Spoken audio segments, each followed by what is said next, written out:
What is up, everybody? J Nell here with my UFC 194 recap video. Let's get into it. After a fantastic week of fights, did this live up to the hype? I believe it did. I watched it at the bar and then I watched it again this morning on my own. Probably have to watch it a couple more times. Honorable mention, Uriah Faber got a great win against Frankie Sands in a great competitive match. He said he'll fight Dominic or TJ, so let me know what you think should happen there. Now, on to the main card. I went 1 out of 5. Horrible. I'm not surprised though. If you look at my prediction video, after every fight I pretty much said I don't know who's gonna win, but I'm gonna go ahead and pick this guy. So I'm not surprised. First up, the pick I did get, my boy came through for me. Max Holloway getting the unanimous decision against Jeremy Stephens. I totally agree. He basically outclassed him on the feet. I thought Jeremy was hitting him more. When I watched it again, I realized he ain't hitting him at all. Great head movement from Max. Great angles, great judge of distance. Jeremy in the second round realized he should probably try to go for a takedown. Couldn't get it. In the third round, Max got the takedown. Managed to go for a submission attempt and some ground and pound. Jeremy did stand back up and was swinging for the fences. Couldn't get it. Great win for Max Holloway, even though he was kind of hard on himself. Afterwards, he managed to take the mic away from Joe Rogan, which rarely happens. Went on a great little promo, thanked everybody, called out Dana White saying, "You said you're going to have an event in Hawaii. We still ain't had an event in Hawaii. I'll fight McGregor. I'll fight Aldo." Then he gave like a battle call. It was amazing. So who would you like to see Max Holloway fight next? Now, just to be clear, I didn't get any more picks right, okay? So I'm just going to go ahead and recap from now on. So next up, we wanted to know whose jiu-jitsu was better. Gunnar Nelson, young Gunnar, or Damian Maia, old man Maia. Well, throughout this entire fight, in my head, I just kept thinking, oh, you ain't ready, son. You ain't ready, son. Damian Maia worked him over from head to toe. He tried to keep it standing for a bit. The first, Damian Maia closed the distance quick, got him up against the fence and then threw. And in exchange, Gunnar actually landed up on top. I was like moving there a lot, sorry. Gunnar actually landed on top. His body was kind of twisted though. And then Damian Maia actually still managed to take the back. Now he has Gunnar Nelson on all fours. We're talking face down, ass up, no knees. He is riding his back in the triangle guard, no hands, beating on his face. Just beating him up, man. Damian had an answer for everything. Damian put on a clinic of the highest caliber, which he wouldn't have done if Gunnar wasn't such a high-level black belt. So kudos to him. It took all of his skill not to get submitted here. Damian came up with new ways to whoop that ass in the jiu-jitsu guard. And I've never seen ground and pound like this from jiu-jitsu guards. From the triangle guard, Gunnar couldn't move. There were even times where Damian anticipated the movement of Gunnar and then baited him back into the guard. It was fantastic. Fantastic. There was one moment where Damian was on his back. He had Gunnar's back. He managed to get these elbows with such velocity. I've never seen elbows landed like this from this type of position. Like I said, this was excellent. Excellent. Damian Maia has everything left. He's 38 years old. Who would you like to see him fight next? Gunnar Nelson? Great showing. You're a tough kid. But you ain't ready, son. And if I'm Gunnar Nelson, I see if I can train with Damian Maia. Because Damian gave him all the praise in the world after the fight. He said he was great. And I see if I can spend some time with Damian Maia. Because he's got to go sometimes. He's 38 years old, right? So with your karate, get with Damian, man. See if I'll let you train with him. Now, who would you like to see both of those fighters fight next? Now, next fight, this is the one I disagree with. Yoel Romero got the split decision over Jacare Souza, and I disagree. First round, I believe Jacare is the smarter fighter. He had the smarter striking. I believe he landed cleaner and was winning the first round until Yoel landed a spinning back fist that took the legs out from underneath Jacare, and then, no offense, Yoel, it looked like a gorilla pounding a human being. Yoel on top of you is horrifying, people. And Jacare, it took all of his Brazilian Jiu-Jitsu world class to not get finished because he was eating a few, avoiding a few. He had those knees up, trying to avoid, grabbing, trying to hold him down. It was everything he could do to not get finished. And afterwards, his corner actually had to come out to the middle of the octagon and bring him back because he was almost done. Wobbly face, out of it, out of it, out of it, out of it. You can give Yoel that round by 2, and I'm going to go ahead and do that. So let's just say he wins round 1 by 2. Round number 2, I believe, is the controversy here. Neither man really got their game plan going. Nothing really significant happened. So it was about the intangibles. And to me, after watching it more than once, I believe Jacare won round 2. He controlled the pace. He initiated the exchanges. He controlled the distance. He was moving forward. He had more left. Yoel started to gas. He got sloppy.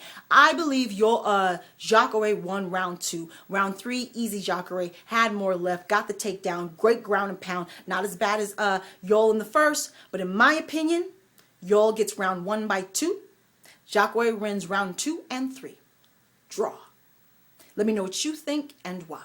And let me know what you think should happen. I believe Yoel pretty much earned a title shot. So who do you think both men should fight next? And let me know how you think about that. Now, co-main event. And the new UFC middleweight champion, Luke Rockhold, in fight of the night. People. Now, round one, super close. Luke kicked so hard, I believe he hurt Chris Weidman even with the kicks that were blocked. That's how hard he kicks. They were going back and forth. Chris was trying to close the difference. He took the back at one point, was riding the back there. I thought he was doing real well. Got in close, dirty boxing up against the fence. And then Luke actually stunned him with I believe it was with a punch, stunned him. And I believe he got the upper hand and probably snatched that round 1 from Chris Weidman. He even got on top on the ground there. Round 2, I believe Chris Weidman came back. He seemed to be just more measured, kind of figured it out. And he actually started standing and trading with Luke. He started landing a lot of body kicks, and Luke started to tire a bit. He didn't kick him as hard as Luke, but they were hard and they were working. Again, it was real close. All these rounds, real close, up against the fence. They had some exchanges on the ground. Chris got on top. Eventually, Luke reversed the position. Kind of had a guillotine in there that they were Luke wasn't really trying to finish the guillotine, and Chris wasn't really moving there. He looked up at Herb and was like, "Come on, man, stand it up." And Herb did. I think you probably should have let that go a little bit. But so round 2, I believe Chris came back and took round 2. Round 3, I thought Chris Weidman was winning round 3. Again, he landed, he was landing 2 kicks in a row to Luke's body. Luke started having a wobbly posture. It definitely was taking something out of him. And then I think Chris just maybe got a little confident and he went for a wheel kick. I don't know why he did that. He's not a kickboxer. I have no idea why he did that, but he did. It was a mistake. Luke took his back, got on the ground, ended up taking his back, or ended up getting full mount. Ground and pound. Busted Chris's complete face up. Huge cut over the forehead, cut over underneath the eye. Both eyes busted up, blooding his whole face. Blood dripping on the canvas. Non-stopped. Unblocked shots. I don't know how many. I'm surprised Herb didn't stop the fight. I'm surprised. He could have. Probably should have. Should have been over. Probably should have been over in round 3. But he didn't. Saved by the bell. Chris goes back to this corner. He is out of it. Round 4. Chris is still out of it. Luke is actually kind of tired too. They're going back and forth. And actually Luke manages to take down Chris Weidman because, again, Chris Weidman is still out of it. He manages to it's like a half guard, but his leg is almost all the way out of it. He's got Chris pinned up against the fence, unblocked shots. This time, Herb does stop the fight. And the new. Great fight for Luke Rockhold. Great moment afterwards. Parents came in the ring. DC strong ass. Luke was laying like flat on his face crying, and with no help from Luke, DC came and picked him up by the armpits like a kid. He's a strong ass mug. Strong ass mofo. Great moment, great win, great fight. Chris will be back. He's that mentally strong. Oh, and Chris' dad grabbed the mic and said, "He's still my boy." Don't do that, Dad. Don't do that. All right. Who would you like to see the fight next? Main event. And the new UFC featherweight champion, Conor McGregor. He did it. He dethroned Jose Aldo, the only featherweight champion, now former featherweight champion, and he did it in 13 seconds. I was disappointed. Not because he won, but because it only lasted 13 seconds. But I'm super impressed. After the weigh-ins, McGregor said that he saw Aldo's right hand twitch. He knew that he would overcommit and that the counter left would be there and he could knock him out with it. And that's exactly what happened.